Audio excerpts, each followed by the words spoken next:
Hey strong people, Beck here from StartingStrongman.com. If you like what I do, go to patreon.com/StartingStrongman to become a supporting member. Get these videos a little early, plus some swag, like stickers. Look how cool these are. You can get one of those. Wouldn't you be so lucky? And other stuff. Anyways, it's Arnold week. I've already covered the Arnold Pro Strongman, the Arnold Pro Strongwoman.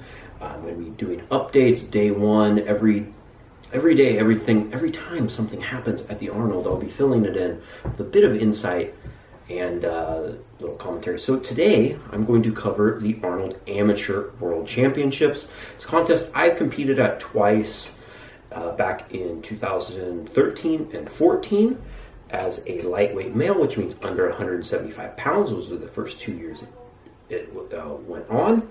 And it's a big contest. I know it says amateur, but this is as big as some pro contests are, and arguably bigger, because the winner of the heavyweight men qualifies for the Arnold Pro the next year. And that's only 10 guys qualify for that show. And I'm not sure on the exact qualifications for the Arnold Pro women, but last year the heavyweight winner and the middleweight winner both qualified, so that's huge as well, because that's arguably the biggest strong women contest there is, at least with the most prize money that I know of. So there's a few different divisions. There's 3 divisions in each gender class. There's lightweight women, which is under 140 pounds, middleweight women under 181, so that's like 80-ish kilos, and then open weight / heavyweight women, which is above 182 pounds, and there's lightweight men, which is 80 kilos / 175 pounds. There's middleweight men, which is 105 kilos or 231 pounds and under, and then there's heavyweight and open men. In every class, there's 3 days they're competing: Friday, Saturday, and Sunday. And after Saturday, the top 4 in each division, except for heavyweight men, all qualify for the final day, which is on the big stage. And that's what everyone's gunning for. Everyone wants to make the final day, and 4 spots is not a lot. For the heavyweight men, there's 10 spots. So that's a bit better of a cut. There's time constraints. I'd like if they move that up to more than 4, maybe 5, but it is what it is. And the winners of each weight class get a pro card, except for the lightweight men. I already covered in a previous video, why is there no lightweight men pro cards in Strongman? So you can find that on my channel if you really want to delve into that topic. That's for a different day. So there's a lot on the line for this. People go pro. You can qualify for the Arnold Pro Strongman contest, Arnold Pro Strongwoman contest, and just big bragging rights. It's a very big competition, and one that is near and dear to my heart. So the events is day 1, Friday. There's a log clean and press for reps. This is a clean, you have to clean each rep. It's 145 pounds for the lightweight women, 175 pounds for the middleweight women, 215 heavyweight women, 260 lightweight men, 295 middleweight men, 330 pounds for the heavyweight men. And then it goes on to a farmer's walk, 60 feet, pretty standard, 160, 185, 210, 275, 310, 340 are the rules. Fastest time wins. Then we go on to Saturday, which all athletes compete in. It's a Mike Bartos axle deadlift with straps allowed, but they have to strap in on their own time. Going from 375 for lightweight, and I'm just going to I'm not going to say lightweight every time. This video will be long and very boring. 405, 450, 550, 625, and 700 for the heavyweights. A little light, in my opinion, especially for the heavyweight men, considering they got the winner has to win at the Arnold Pro the next year. So 700 for reps, should be more like 8. And 330 log, that's pretty fair.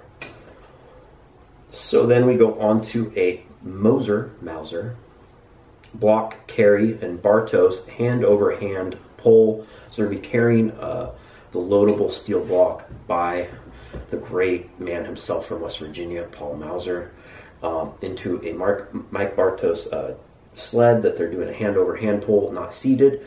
So a bit of a speed event. It's 160/250, 190/290, 220/320, 325/400, 360/475, 390/550.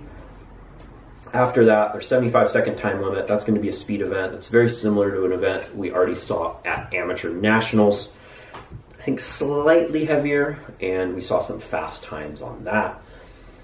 Day 3, you go to the final stage. Again, top 10, open men, heavyweight, top 4 for all the other classes.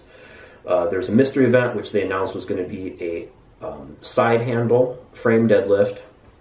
So pretty standard. So 2 deadlift events, and which is not all too common, but hey, you know, that's good news for the people that are good at deadlifting and make the finals. So, and then there's going to be, so yeah, there are 2 presses as well. So it's a very static show. So for, you know, there's a press medley, which consists of a axle, barbell, and a dumbbell press. 1 press each in order below. And then pretty much for the heavyweight men, it goes 330, 360, 230. So that's good weight. For the lightweight women, it's 145, 160, 90, and everything in between. It's really hard because there's so many different athletes and so many different divisions to kind of break down who's going to do what in each event. So I'm just going to name some of the athletes overall that you should watch out for. I'm not aware of everyone, so forgive me if I forget your favorite name or you yourself. And I wish everyone luck this weekend. In the lightweight women, Emily Elliott is a competitor out of Southern California, and she's looking really strong in the 140 and under, which is about, 63 kilos. Brittany Barnes is always strong. She is the log press world record holder for lightweight women and is a pressing machine with 2 presses. That's good for her. She just has to make sure to be up there with the deadlift. Katie Dundas from, I believe she's from the East Coast, she did very well at Nationals. And also Ashley Muncie from Oregon, who's a very good deadlifter and grip. I believe won or was tied for the win at Nationals this year, so she's coming in strong. Those are 4 or 5 of the lightweight women that I would watch out for at the contest. In the 181 middleweight women, Kimberly Dirks is past Nationals champion. She won World's Strongest Woman in 2017 and she is by far, I would say, the clear favorite in this. I don't know the international women coming. I briefly looked at the names and nothing really popped out to me. Doesn't mean that I'm not aware of them, but Kim Dirks is she's arguably the best middleweight in the world. So but she hasn't got her official pro card yet, and it would be shocked if she doesn't after this weekend. Not to take anything away from the other competitors.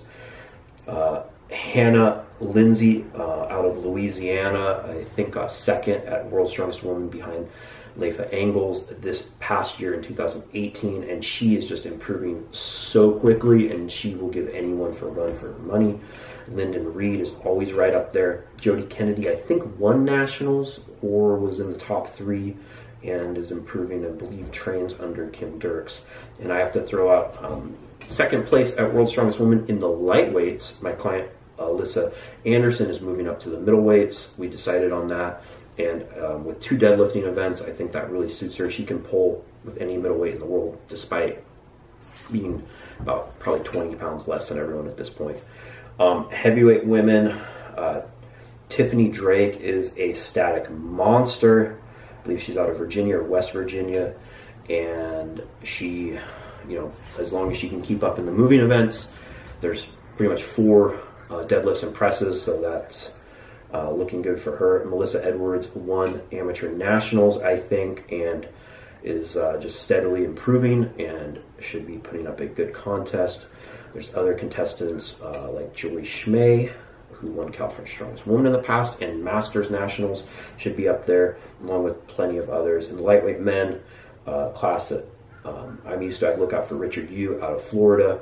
He's a deadlifting freak. He's always right up there. Nicholas Gagon, he's he won nationals, I think, the last 2 years.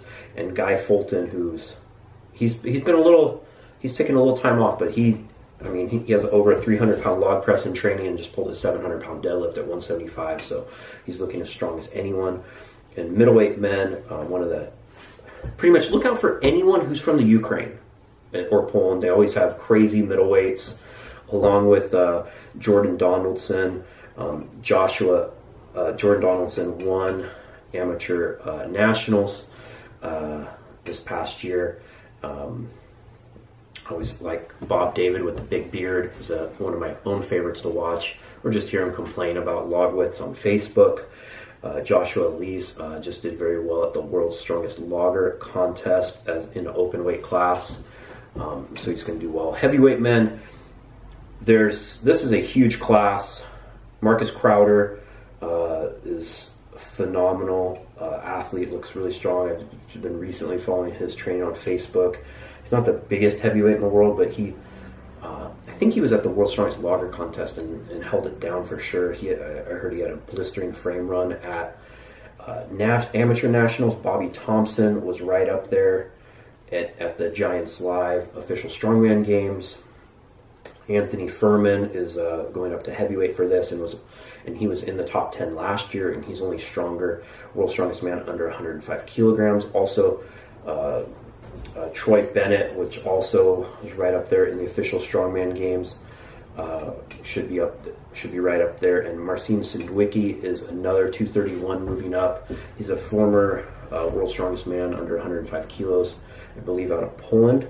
And there's this guy, I just saw like a random video of him on Instagram.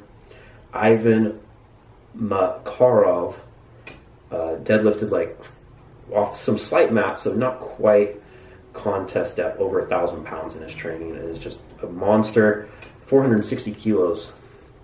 And it's on like maybe a 1-2 inch mat, so it's not a full height deadlift, but man, he's a beast. There's just so many freaks. At this show, we see the freaks of the freaks come out that were never seen before.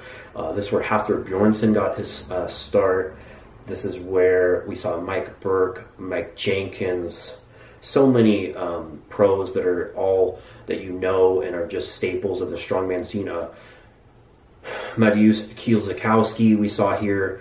And some of these people didn't even win it their first year, and they're on in the international scene. So especially in the heavyweight men, check it out. Live stream, I don't think there is one for that. I'm going to do a future video on how to watch everything going on at the Arnold Classic later on, and that'll be out tomorrow after you watch this. Thanks for watching. I'm Kalle Beck. Go to startingstrongman.com for all of your strongman training news. Hit subscribe and turn on post notifications, and let me know who I forgot or who I missed out that I should be watching for this weekend in the amateur.